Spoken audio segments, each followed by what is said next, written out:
Hindi ko alam kung tatawanan ko ba to o mapapamura ka. Diyos ko naman.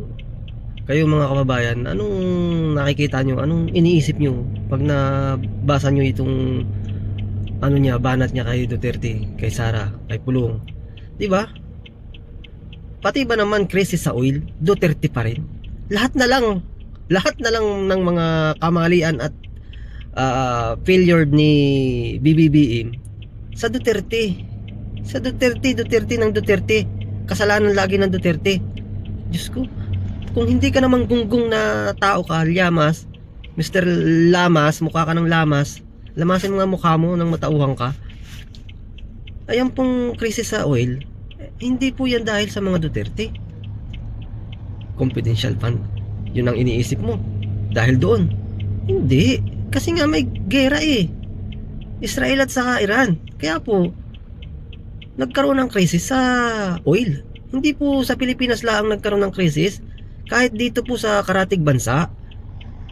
Tapos isisisi mo sa mga Duterte, isisihin mo si PBBM. Dapat may kung ganyang may mga kalamidad at may parating na kalamidad, dapat alisto ang gobyerno, preparado, 'di ba? Sandamakmak ang alipuris ng presidente. Anong ginagawa nila? Hindi ba sila nagtatrabaho? Hindi ba nila alam? Dapat advance, 'di ba? Mga kababayan.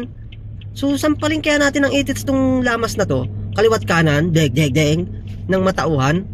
Ang mga utak talaga nito mga dilaw Dapat hindi ito naninirahan sa Pilipinas, bigyan natin ito ng isang planeta, yung planeta ng Namek, yung nakatira sila Piccolo. Doon dapat sila magsama-sama, yung mga dilawan, tansong dilaw at mga loyalista, 'di ba? Doon sila sa kabilang mundo, sa planet Namek. Putres, hindi aasenso ang Pilipinas sa mga kataong gaya nito 'di ba? Babagsak ang Pilipinas pag may mga taong ganyan, 'di ba? Daig pa ang nakapulburo ang mga utak baliktad putres na yan. Kakagigil ang lakas ng tama talaga ng mga dilawan na to Grabe bilog ang mundo Ngayon nasa taas kayo, pag ikot ng mundo nasa baba na kayo. Tandaan nyo yan.